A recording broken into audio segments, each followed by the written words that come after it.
Short counts.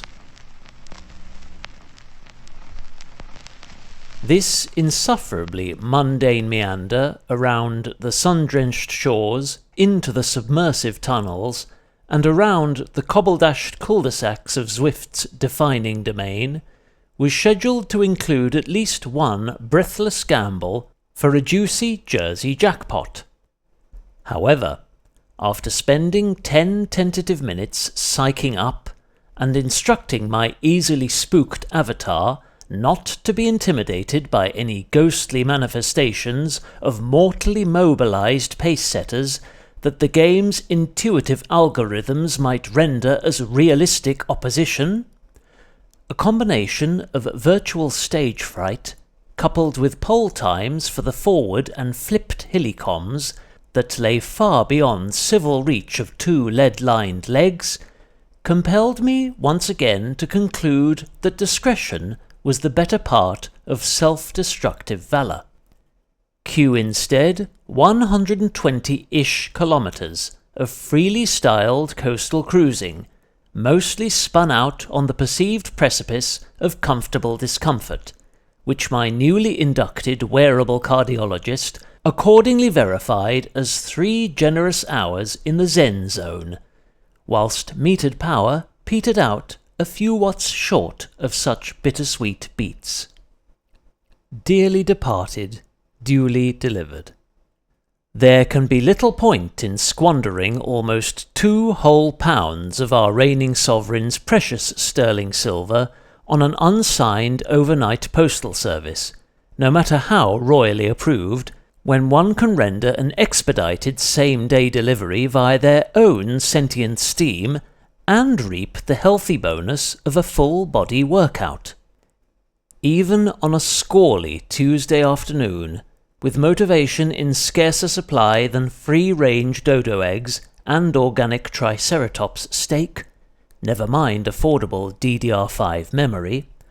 the notion of paying for a first-class mailing amenity to convey a heartfelt message of sympathy composed by my familial elder through at least 3 local sorting offices before it even reaches Burgess Hill's still remote depot, proved sufficient to trigger an attack of restless leg syndrome that took me farther afield than any recent Rowley stroll around the flint-lined hedges and rustic abodes that so vividly embody the quintessential charm of Shoreham's old village.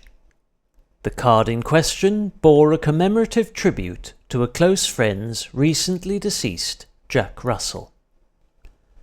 A heavily wind-assisted haul down Harbour Way to the peninsula's traffic-friendly egress didn't brace me for the face full of bluster I received upon rounding Shell Springs Rotary,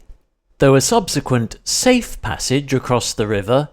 watching a solitary pedestrian bop along to his inspirational playlist, prompted me to count at least 2 blessings before swerving right into the relative shelter of Victoria Road and stomping more than a few cement holes up Oxon Avenue,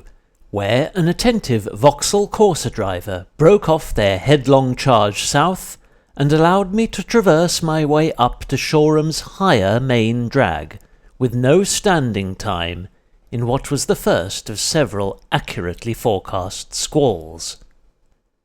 After successfully negotiating the treacherous double merry-go-round, christened after its homespun shopping centre, whose parking lot precipitates more territorial disputes than the Ottoman Empire,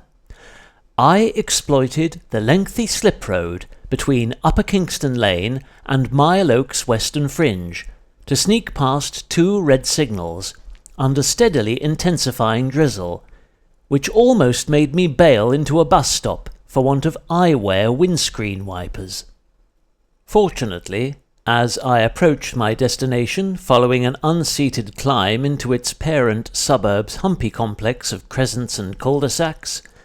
the feathered Philharmonic's chirpy percussionists began incanting their shrill all-clear calls from a high and dry perspective beneath leafy canapes and within the dense sanctuary of evergreen shrubs. Letter of loving remembrance delivered, and well before its critical deadline, following a cautious grind with limited traction up the steepening incline of Chalky Road. Squiggled my way back to base via Valley Road and Portslade's Period Quarter,